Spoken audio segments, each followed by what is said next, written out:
Hello, my name is Doris Kurtowski, and I'm a senior wealth advisor at Canaccord Genuity in Calgary. This is the second video in my current series. We have had gas prices climbing again and wondered, why is this happening, especially here in Canada? After all, we produce more than we use, so why are we paying more at the pumps? Earlier this spring, the Strait of Hormuz was closed down in a confusing war between the US and Iran. Pre-war, 20% of the world's oil supply passed through this narrow strait. When the strait closed, it sent a shock through the global energy markets as countries panicked. Where would their oil come from? Countries like Canada are being looked at for supplies. Oil prices jumped sharply, causing inflation and increased transportation costs. This has negatively affected prices in all sectors, including day-to-day basics such as food, clothing, and shelter. This highlights that energy security is closely tied to national security. When supply is at risk anywhere in the world, it impacts economies across the world.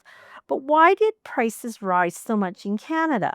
We don't rely on oil from that region, and most of the oil going through the strait is actually headed to Asia and Europe. So why are we feeling the impact?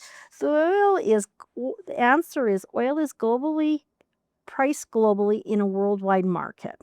It doesn't matter where the disruptions happen, the ripple effect of reduced oil supplies is affecting everyone, prices going up everywhere.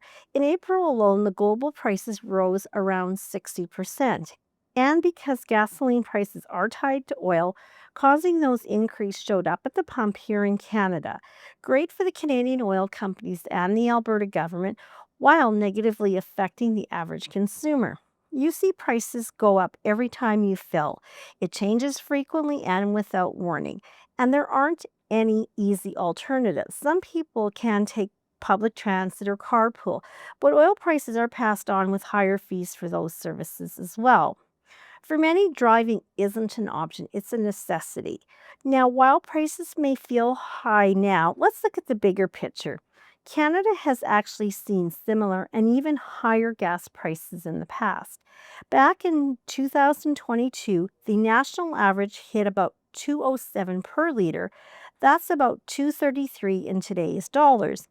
In cities like Vancouver, prices reached highs as 250 per liter. Even back in 2008, inflation-adjusted prices also crossed the $2 liter. Over long term, the average price tends to sit closer to the 150 per liter.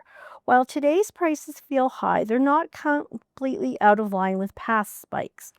When are prices coming down? That depends on how soon supplies start to move.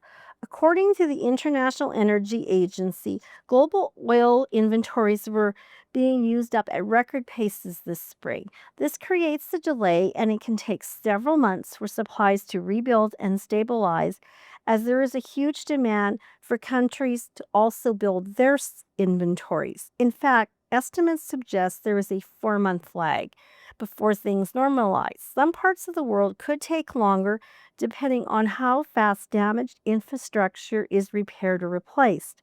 The opening of the Strait of Hormuz is always vital. So here's the takeaway. Gas prices in Canada aren't just about Canadian oil. They are driven by a global system, and disruptions anywhere can affect prices everywhere. Short-term spikes can happen, and they're not new, but they don't last forever. Understanding what's behind these price moves can help take some of the stress out of it. While we can't control global oil markets, we can understand how they work. Hopefully, this puts some issues into perspective. Thank you for watching, and if you enjoy the video, please like and subscribe this YouTube channel, and we will be posting more videos like this all the time.